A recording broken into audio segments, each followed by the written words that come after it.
So in our last video, we had just finished our twin pearl and put it back on our needle. So we're going to go ahead and turn, and what you'll see is you kind of have a semicircle. Everything is knit across except these last two stitches on each side. So we're going to start by knitting across to the first stitch marker.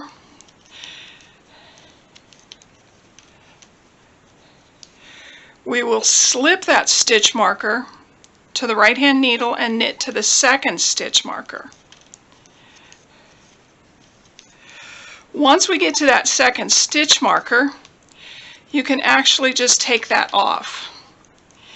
But what we're going to have to do is, in order to keep our place, we're going to go ahead and make one of the twin knits.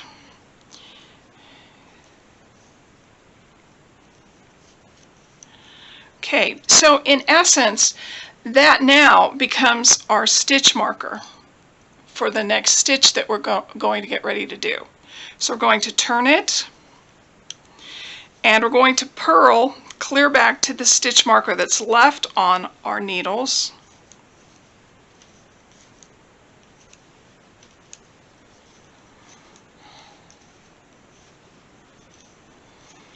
And once you get there, you can go ahead and take that stitch marker off.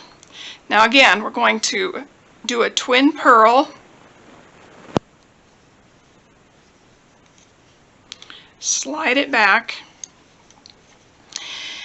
and as you can look at this, these basically become our markers. So the next time we're going to knit across these single stitches, knit that twin as if it were a single stitch, and then in the next single we will make a twin stitch. So let's go ahead and do that. I'm knitting my middle stitches.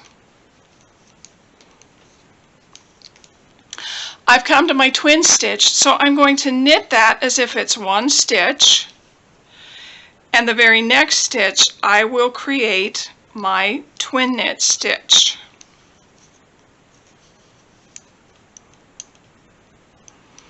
Turn it, and we'll do the same thing on this side with the purl. We will purl to our twin stitch,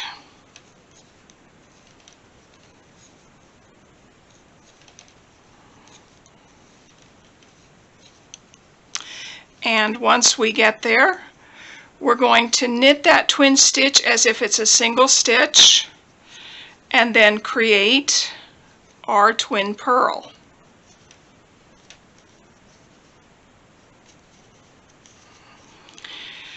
Now, what I want you to do, I'm going to turn the camera off and let you catch up, but what I want you to do is keep doing that until you have the last two stitches are going to be twins. On each side, you're going to have twin pearls and twin knits.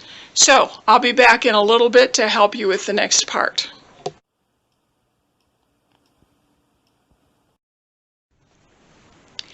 So you can see I've just finished my twin pearl and put it back on my left hand needle.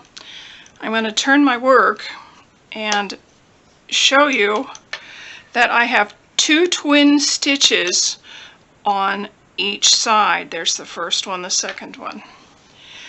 So now what we want to do is, as we work, we're going to leave these as twin stitches. You don't want to knit those right now. You want to go ahead and knit clear across to the other side, and when you come to those double twin stitches on your left hand side, you're going to just go ahead and knit those together.